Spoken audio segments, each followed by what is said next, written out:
Hello nerds and welcome to Into the Wild, your favourite wildlife and conservation podcast where we look at all things, well, wildlife and conservation.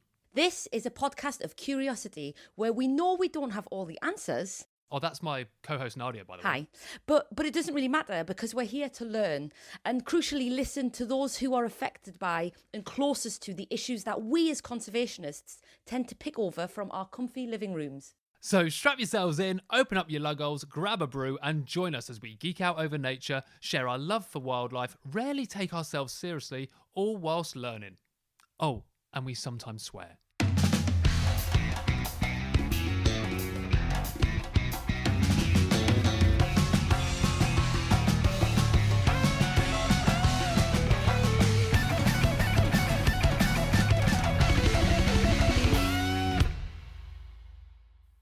I was thinking today. Dangerous.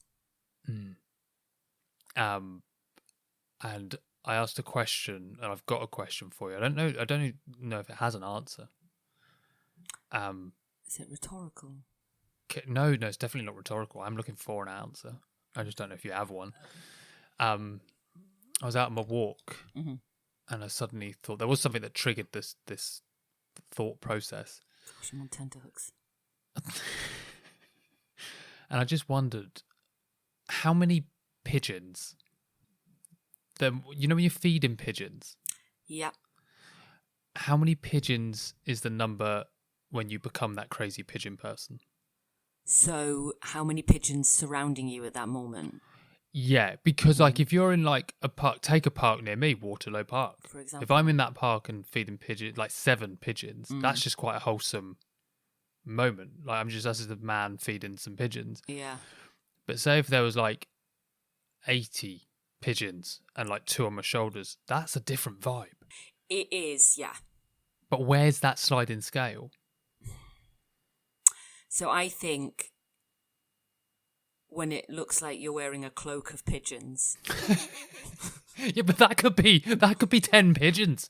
So does that mean that it depends where the pigeons are? But the problem is, there's a fundamental problem with the question. I knew it'd be my fault. Okay, because you can't control the number of pigeons. So the question. No, but say you can. You could stop feeding the pigeons. You could be like, oh, this is too many now. I don't want to be the crazy pigeon person. You could stop, right? What happened to you today? I saw someone feeding a lot of pigeons. Yeah. And what did you think It was a about lot. them? I just thought, Do you you've know got what I've something. noticed on social media though? There is a growing faction of society of people really giving love to pigeons. Have you noticed this as well on your social? Yeah, it has been a thing. It's coming up, and I don't think this is a coincidence. I think you. You think pigeons are behind this? That's not where I was going. But I think your pigeon consciousness has been raised, as has many.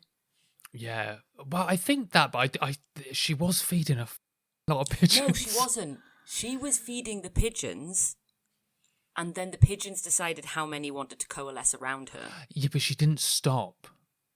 So she therefore, was she was still feeding. So as she was swarmed, there wasn't a point in her head where she thought, this feels weird, I'll back off. Yeah. Okay.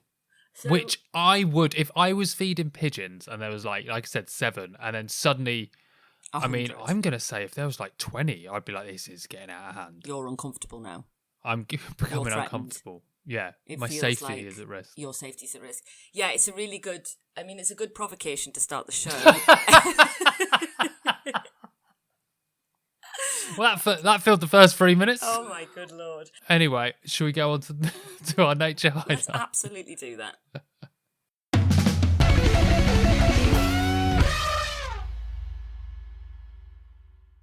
What you got this week? Well, it's certainly not a walk on the beach. What haven't I got?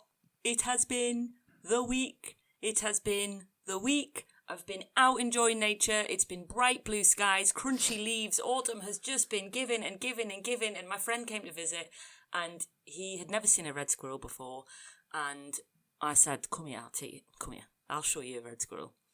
Got a message off another pal saying, they're really hard to see at the moment. They're being really shy. You'll be lucky. Oh God, I can see the arrogance shining through your face. Challenge accepted. So I went to the forest. We walked through the forest the sun coming through the trees, the light, the smell of like the damp and the moss, and the sea was like glass. The hills in the north of the island were reflected on the water. I didn't know whether I was coming up or going down. It was just absolutely perfect. Walked into the woodland. First thing we saw, stinkhorn fungus. Absolutely ripe stinkhorn fungus. Beautiful. Covered in glebe, which is the name of the sticky stuff. Is that what it's called? Glebe? Glebe, which was Rachel from Friends' daughter's first word. I was just going to say, was it? Mm-hmm. So did they use a real word for that? They did, yeah. Glebe. Oh, I like that. Anyway, so covered in flies, so it was lovely. And then we just stood quietly for an hour just watching. And like the tits around us were just a huge tit flock, It's mainly call tits, but coming really near. And we were like, oh, this is really, I felt like Cinderella, like they were just all around. And then all of a sudden, this lovely red squirrel just gamboled through the forest on a mossy log with the sun glinting off its back, and it's just red, fiery fur. And I tell you what, this week was a banging nature moment, nature highlight. Oh, that's really lovely. I'm not even going to try and mock it. No, you shouldn't, yeah. No, I shouldn't. No, thanks. But it was really No, I won't. That sounds lovely. And then... I don't know why. It really peaked when you said it on a mossy log. I don't know why. Oh, because it's exactly how you would expect to see a squirrel, you know, just... Why go on the ground? You sure you weren't in a Disney film? I honestly could have been in a Disney film. Could have been. Yeah. Could have been. Yeah. Okay, well, that's lovely. Yeah. Mine's not as... I should have gone first. Go on. No, I keep hearing, and over the last couple of weeks, I'm in Kenwood estate, just on Hampstead Heath with the dogs, and a couple of times... Is that big house? It's a big house, yeah. And we've been walking down what's called West Meadow, just with some of the dogs. And I swear I kept hearing, I was like, that was an owl. I swear I'm hearing an owl. Mm-hmm. And just kept like kind of hearing it. And then this week, I was on my own with the dogs, just walking, and then suddenly heard a really loud tawny owl call come out of the woods. Right. But this was at like 1:00 in the afternoon. And it was just really lovely to like, there was no one else around because it's been a really rainy week. Just have that moment of like, I'm the only one that heard that. Yeah. There's no one else around it. And I mean, they are magical, aren't they? And so what's happening at this time of year behaviourally? Are they setting up territories already, do you think? I don't know. I mean, I don't know. I wonder whether like the young have dispersed and now, you know, the owls are setting up their territories. I don't know. Yeah, but that would make more sense. Yeah. Yeah, because I guess I don't know. I don't know enough about owl behaviour, but it's... I mean, we don't usually hear... I've never heard any other year owls in this area. Really owly. It was really owly this year. So yeah, it was just nice to be the only one stood in the field. Bird? It's proper bird, that, yeah. Proper bird. Yeah, none of these cold tits. Well, I should say, everybody, I'm doing a big year next year. Oh, a big year, yeah. A big year. So for the birders listening and the non-birders listening, that is when you try and see as many birds as you can in a year. And the target I've set is 300. There's a lot of birds, and that's very hard to do. That is almost constant bird watching. Yeah. So good luck. I will keep... Can you bet your bum that maybe... that every nature highlight every week for Into the Wild next year is going to be bird. And a happy new year. Strap sales. Right, should we go on to some news? We better report some nature news from around the world, hadn't we? Yeah. Should we do it? That's why we're here. Right. That's why we're here. That's why we sat down at 4:00 on a Thursday. Strap yourself in, nerds. Let's go.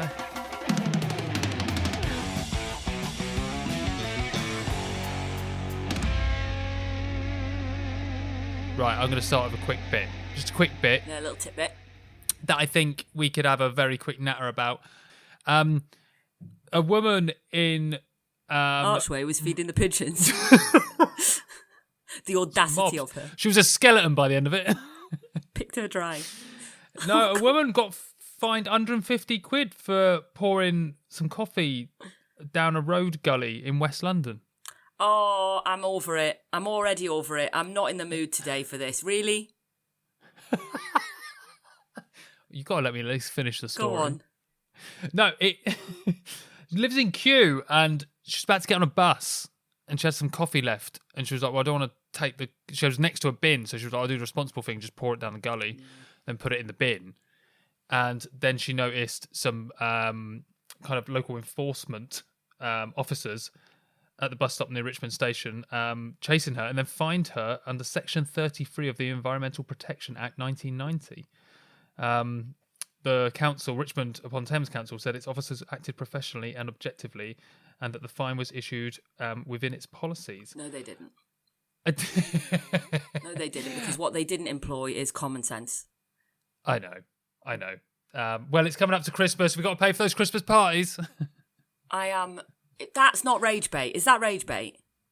What do you mean rage bait? Well, is it? If you looked into it, did she actually get fined? Is this real? She was interviewed, yeah. It's a video. Can we start a crowdfund for this woman, please? I haven't really got the time. Yeah, I know, me neither. But someone...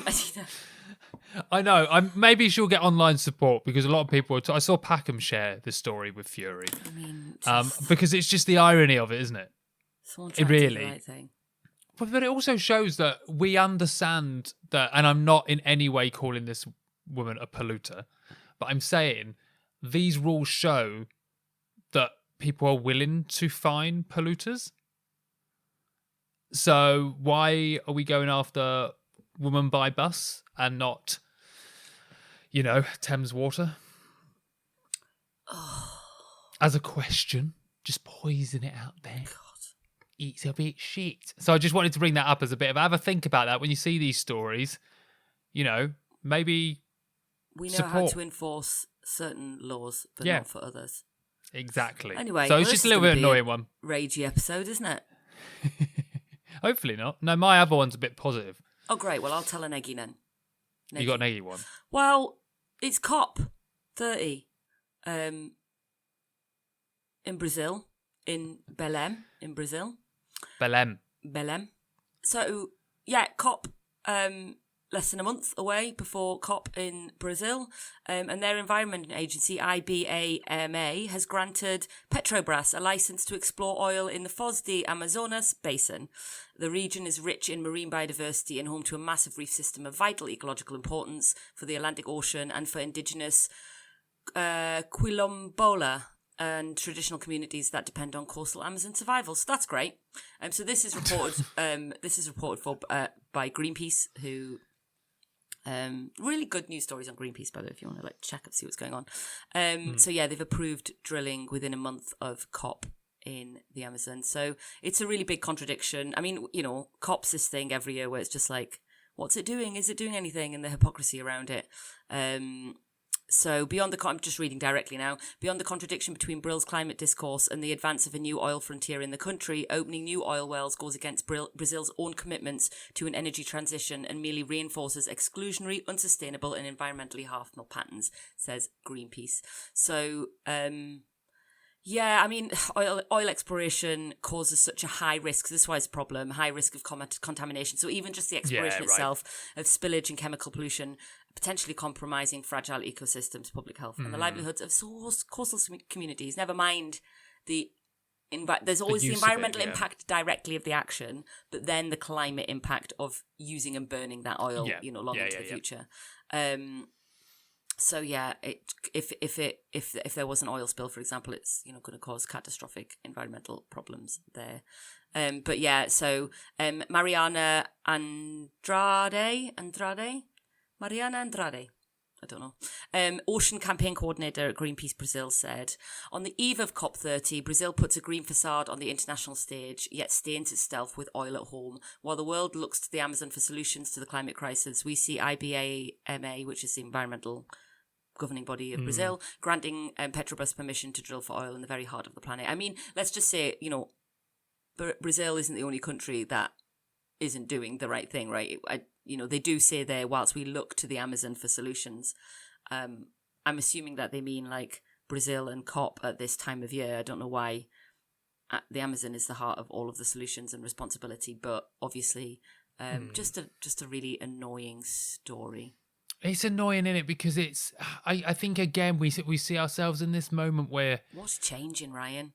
What's changing, but also oil? This mass hypocrisy as well. It's like 1 minute COP's going on. It's meant to be this whole, like I said, there's all these green chat, the planet, and then this is happening behind this. I feel like I'm watching the world's worst magic show. Yeah. But I'm having a peek behind the curtain to see how the tricks are done. Yeah. And I don't like that. I don't feel comfortable with it. And we're not meant to, I think many of us, everyone listening now, you're not meant to like it. We're going to feel uncomfortable. But you just, I don't know, you increasingly think like, what are they not going to get away with?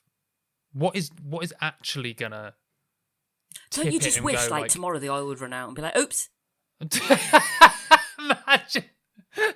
It's like when you think you've got another half of the Kit Kat and you haven't. It's like, shit. Yeah. I ate both of them. Oh, well, there's no more Kit Kat. That happens to me all the time. All the time. I don't actually have Kit Kats, but, like it might be a Bourbon biscuit. No. It's very frustrating. It's frustrating for us reading it from across the ocean. It's frustrating for the people that live there. It's frustrating for the indigenous communities, and it's frustrating for everything that lives, all the wild kin, everything. It's very frustrating. I'm actually, because my story feeds into this, so let's have a wider chat about this a little bit, because my story, I found this on today. It's not a news story necessarily. I think it's just a good bit of information to have. It's not like but it feeds nicely onto yours. And it's on Manga Bay, and I like reading stories on there because they're mixed, and you get a lot of different kind of news, nature stuff from around the world. And the headline of this one was "Indigenous Guardians Successfully Keep Extractives Out of Ecuador's Amazon Forests." Okay. So it's kind of, the story you've just told, we're now going to look at a different aspect of it, because the main bullet points on this story was, for generations, the Pacayacu community in Ecuador's Amazon has successfully kept out unsustainable mining, logging and oil extraction activities out of the forest while preserving their cultural traditions and ecological knowledge. The community have created a plan of life map that details their vision, identity, and economic alternatives to extraction. Leaders worry Ecuador's concentration on courting international investment in sectors like mining and natural gas could threaten the forests. And it was a fascinating read. And nerds, you all know the links to these articles are in the write-up of this episode. And I really, really encourage you to read this, because Manga Bay actually went to go and visit this community and interview them. So there's really good kind of direct chats with different leaders. One of the most wonderful thing about it is that these guardians are made up of 45 women, and it's quite often female-led. It's one person, Zendaya Yasakama, who is a member of the community and the first woman to serve as vice president of CONAE, which is Ecuador's national indigenous confederation, said, "We want to show ourselves to the world as people who will always fight for their rights." Pacayacu is an indigenous community that is emerging by its own efforts without support from any political authority. Our big dream is for Pacayacu to have economic independence, to be autonomous in this sense. So the scale of illegal mining in Ecuador has doubled since 2020, with organised crime groups like Los Lobos controlling operations across provinces including Napo, where the mining expanded by 500 hectares in 1 year. Loggers also try to enter the forest at times to exploit wood as well. They say that we have always stood firm against extractivist activities in our territory, but right now we have a big threat from the government and their cabinet that want to open up a bigger road for petroleum extraction that will go through the Pacayacu territory.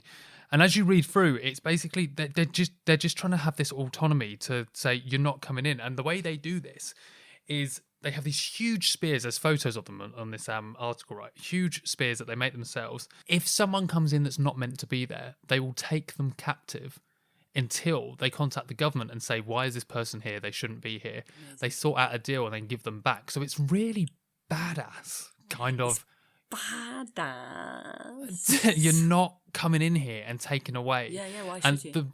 They're not, they want to step away. It says more in the article about wanting to step away from how government systems are, and they want to be their own state, their own community. They want to run it as they see fit, not necessarily to say to their children, this is how you do things.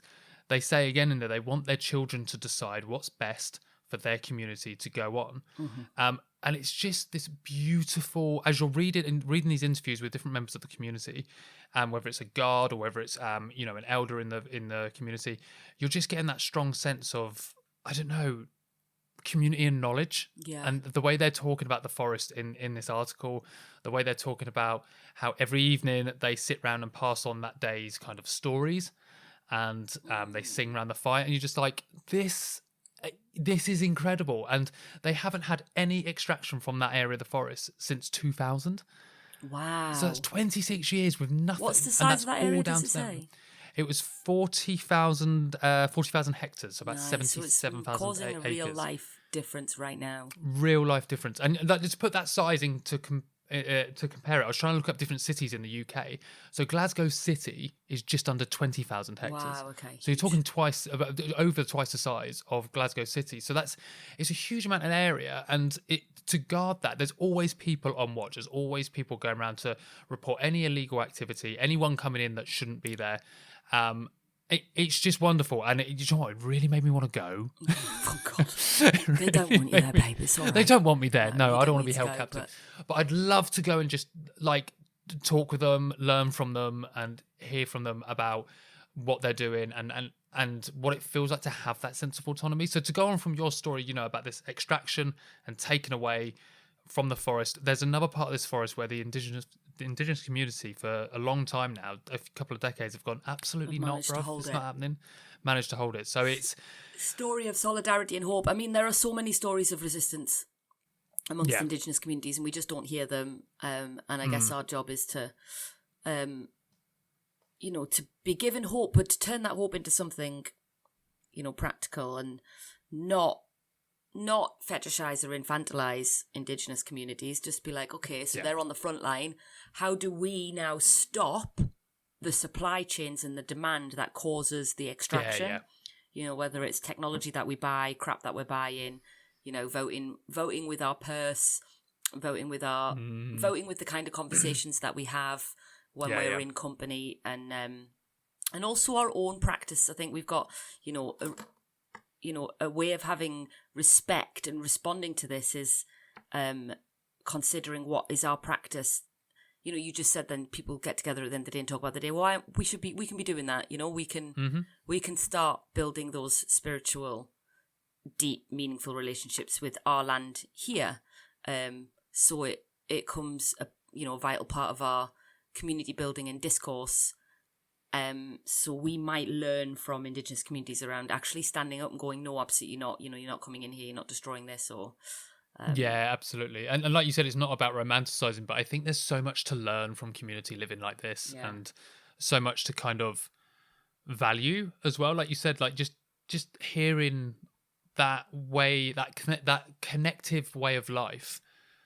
Yeah, just keep exposing ourselves to it to remind what we've lost. Exactly that. And because like there's so many times where you think, oh, well, why haven't I, maybe, I don't know, diaried what I saw on my walk, or actually talked to my friends about, what we, just checking in with your community. And the reason why we haven't is because our life is so, I don't know, detached, take away from so we that. need to reattach. Yeah. So it's less about romanticizing it. It's more about just hearing these stories to connect back to it and going, oh yeah, that sounds good. Because to me, like I've said to you before, it just sounds so real and normal. Living in an intentional way, which is meaningful. Everybody can live in an intentional, a meaningful way. Whether that's just introducing a little bit of a different practice into your day, really looking after yourself. Not in a wanky well-being kind of way, but recognizing you're part of a wider community.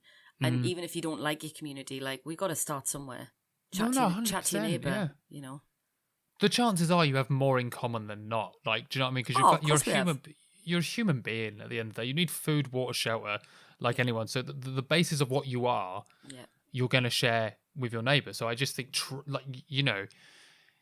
I don't know, really trying to like check in or learn to know your neighbours' names or things like that. It can really, I don't know, just really strengthens it. It just feels so normal to me. I don't know, maybe I'm an extrovert. Talk to people about nature. Yeah, absolutely. But so I really encourage everyone to give that article a read. It's really well written as well. That you really get a sense of being there when you're reading this article. Nice. And it's got some really important quotes from people within that community, so to hear their perspective. And like Nadia said, we don't often hear these stories, so here we go. Here's one right here. Please go and give a read and share it. Widen with your people horizon beyond the UK. Absolutely. We have one more bit before the end of the show. Well, last week you brought up the Natural History GCSE and said you couldn't find an update online. Yeah, there wasn't one. Which we couldn't. You searched long and hard, you could not. So we said we'd get in touch with Mary Colwell, yes, the person that's really pushed this.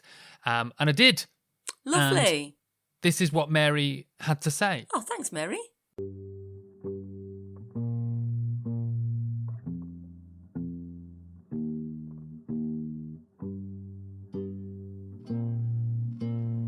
Hi, Ryan and Nadia. That's a really interesting question. The GCSE in Natural History seems to be waiting for two things. One is for the subject criteria to be rewritten, and the subject criteria are the kind of overarching principles behind the GCSE. It's the sort of the big umbrella under which it all sits. So whatever exam board actually decides to take it, they will have to abide by the subject criteria. They are being rewritten because the first iteration wasn't really great. And so that's going on. But secondly, it's waiting to see how it fits into the government's new education review. So when Labour got in, they ordered a big overview of education, a big sort of analysis of it. It's called the Dame Becky Francis Review, and that's due out imminently, they said this autumn. And once that's out, we'll know where the GCSE fits into the government's plans. So that's all I know. We're waiting for new criteria and we're waiting for the Becky Francis Review. So we'll have new principles and an idea of how it fits with the bigger picture for education. Yeah, it's taken a long time, but thank you for asking.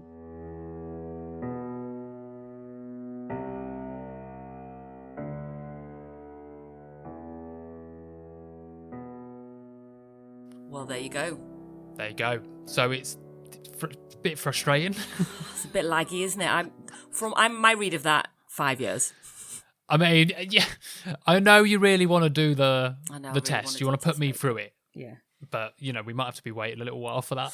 Okay, well, that's good. Let's keep our eyes on it. And as soon as we start seeing what that curriculum looks like, we can start sharing it. But that is very, very, very frustrating because we have got no time. I know, and I feel for those students. I know there's lots of people wanting to do it that now cannot, and that's quite sad. So, and big thanks to Mary for giving us that update. It's really, really valued, and I'm just sorry that it wasn't the update of, it's coming in next week. Well, in the absence of the Natural History GCSE, here's a take-home that you can do. Cousins, children, nieces, nephew, friends of friends, share knowledge with them. Spend time in nature with them. Your pal calls up and says, should we go meet for a coffee? Say, why don't we get a takeaway and go in the park? And I'll show the bairns some leaves, some acorns. Spend more time in nature. Make nature the place that you commune and have your community engagements and make sure that teaching young people to care and love nature is part of their life. 100% to that. Absolutely hard agree. Well, nerds, thanks for tuning in to week 28 of Nature News. You know the bit we're going to say. Yeah, you should definitely, if you enjoy this podcast, like, subscribe, give us a like. You know that thing where you're like, oh yeah, I'll do it later. Don't do it later. Do it now. Just go leave a review right and say, do you know what? The bit about the squirrels was great. Nadia's great. Ryan's also okay. There's so many things that you could say, but also just took us a few quid. It helps. The podcast costs a bit of money to run, and it is through those donations that make it happen. So if you go to ko-fi.com/intothewildpod. Correct. Oh my God, it's a miracle. That just keeps us going. And if you can't afford to do that, then you can keep consuming the podcast for free, and you can take away some of those little actions like spending time in nature with young people. But for now, enjoy the rest of your week. Goodbye. Bye.